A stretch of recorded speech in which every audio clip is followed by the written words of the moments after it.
Cam, il a sorti une nouvelle vidéo. Salut les fucking viewers et bienvenue dans cette nouvelle vidéo. Alors, je tenais avant de commencer à vous remercier sur tous vos petits retours sympas sur les formats que je fais Histoire du soir, où je vous raconte des petites histoires. Et bah c'est cool, ça me touche vraiment, vous êtes de plus en plus nombreux à vous laisser prendre au jeu, on va dire ça comme ça.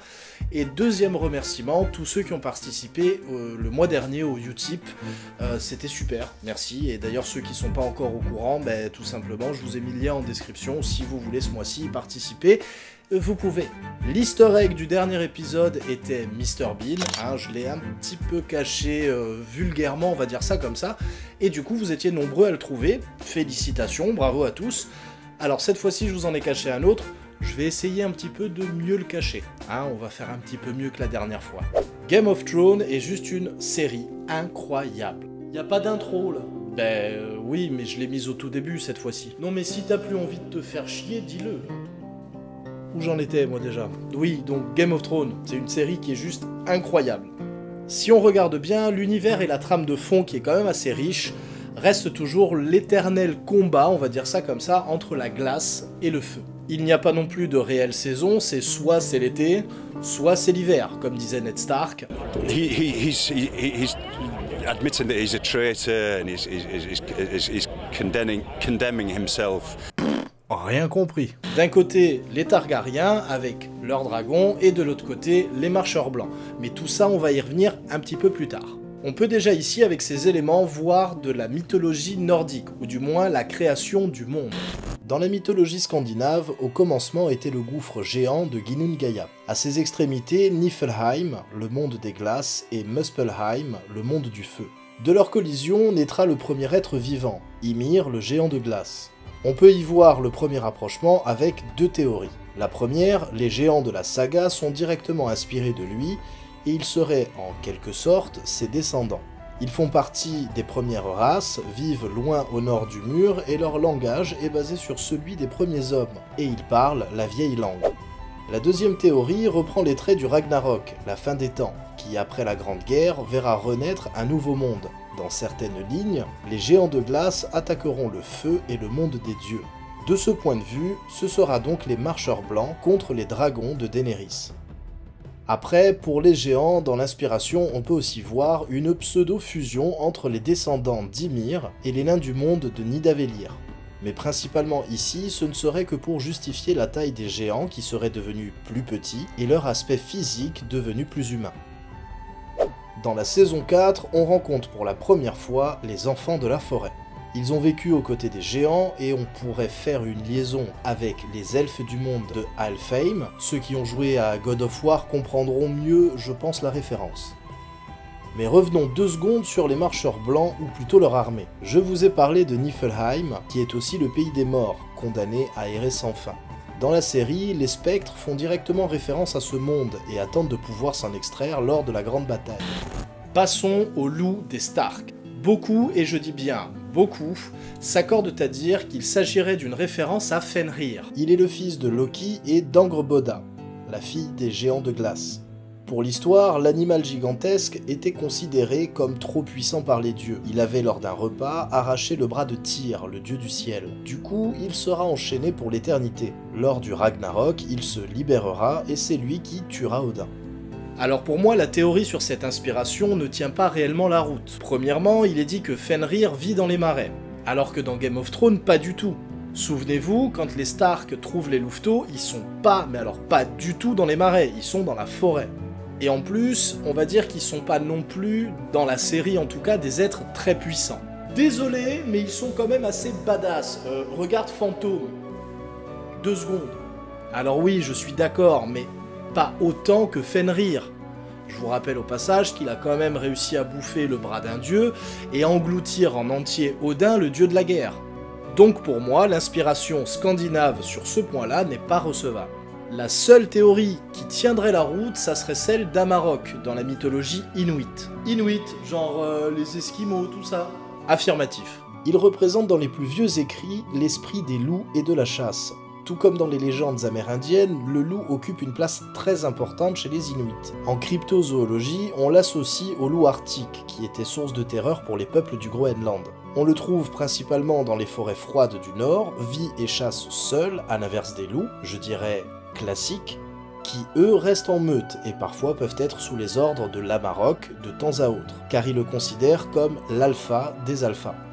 Donc si on regarde bien, cette créature est beaucoup plus proche de celle de Goth, de par son apparence, sa façon de vivre, sa façon de chasser, et de par sa puissance. Animal fort, mais pas autant que Fenrir. Sinon, dans la série, les Stark, d'entrée de jeu, bon bah ils ont les loups, c'est les plus puissants, et ils ont pas besoin de se faire chier, je veux dire, avec les dragons de Daenerys. On peut rajouter en plus que, dans la mythologie inuite, l'Amarok, en temps de guerre, est capable d'aider les êtres humains. Alors, s'il y voit son intérêt, bien sûr. Et si on regarde bien, ça colle encore avec l'univers de Game of Thrones.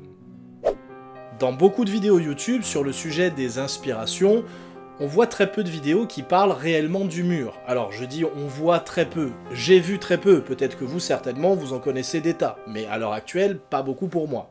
Long de 483 km pour une hauteur de 213 mètres, il rejoint la baie des Phoques à la baie des Glaces. Pour le construire, il fallut une alliance assez improbable. Les hommes, les géants et la magie des enfants de la forêt. On peut y voir ici un rapprochement direct avec Midgard et son mur protégeant le royaume des hommes. Dans la série, le mur protège le royaume des 7 couronnes, des sauvageons. L'inspiration historique de la série est basée sur le Moyen-Âge, donc réellement on pourrait comparer les sauvageons avec le peuple viking, qui à l'époque terrassait et plutôt terrorisait toute l'Europe. C'est bizarre, mais moi les vikings, j'aurais dit les Fernés. Oui, c'est vrai, si on calque la culture et le mode de vie, on va dire, des Fernés, ouais, c'est vrai que ça colle aussi aux Vikings, leur façon de se déplacer, de vivre tout simplement, d'aller piller, de construire des bateaux, ce sont de grands navigateurs, c'est vrai qu'on peut y voir vraiment, ouais, un parallèle, facile aussi. Par contre, pour moi, là où ça tient pas trop la route, c'est par rapport à la situation géographique des îles de Fer. D'ailleurs, faisons un point sur cette fameuse carte de Game of Thrones. On remarquera très clairement que Westeros, de Dorne jusqu'à Château-Noir, est calqué sur l'Angleterre. Mais concentrons-nous sur le continent d'Essos, au-delà du détroit. Les 10 cités libres, comme Braavos ou encore Volantis, pourraient ressembler aux États grecs. Le titan de Braavos et le colosse de Rhodes. Les ruines de Valyria pourraient représenter l'empire déchu romain. La baie des Cerfs, avec Myrine, Astapor et Yunkai, sont très clairement inspirés du monde perse, avec des civilisations comme les Sumériens ou même les Babyloniens. Au centre de la carte, les peuples d'Othraki et leurs Khals. On peut y voir bien sûr un énorme rapprochement avec les hordes mongoles et le grand Gengis Khan. Bon, après sur cette carte, on peut dire encore énormément de choses, mais déjà à ce niveau-là, on peut constater que George Martin s'est inspiré de mythes nordiques, de légendes inuites peut-être, et même de mythologie mésopotamienne. Pour ce qui sera des religions, je vais contredire, ou du moins je vais pas aller dans vraiment le même sens que beaucoup de vidéastes sur YouTube. Mais grosso modo, ils comparent les religions de la série avec tout simplement le passage pour nous dans le monde réel, on va dire ça comme ça, du polythéisme au monothéisme, le christianisme, etc. Alors je prendrai ici l'exemple du Maître de la Lumière. Dans l'histoire, cette religion est introduite pour la première fois par deux personnages, Thoros de Myre et Mélisandre. Un combat représenté par les forces de la lumière contre les forces des ténèbres. Une religion tout simplement dualiste, comme la plupart de celles qu'on connaît en fait.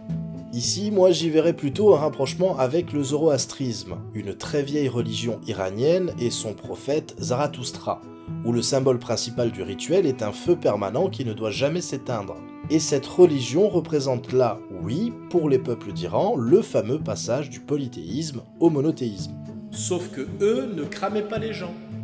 Alors, oui c'est vrai, c'est un petit peu le point sensible de ma théorie. Mais bon, dans la série, on nous parle quand même de l'élu. Dans le zoroastrisme aussi. Ahura Mazda, le dieu de la lumière, cherche lui aussi son élu pour combattre l'obscurité. Et attendez un peu, le détail qui fera pencher la balance de bon côté, c'est que le Messie tant attendu est une personne dite faible, qui devra mourir puis renaître du feu, et de ce fait, elle ne le craindra plus. Ah ouais, dans la série, Daenerys elle craint pas le feu. Ou même Jon Snow qui est revenu à la vie grâce au Maître de la Lumière.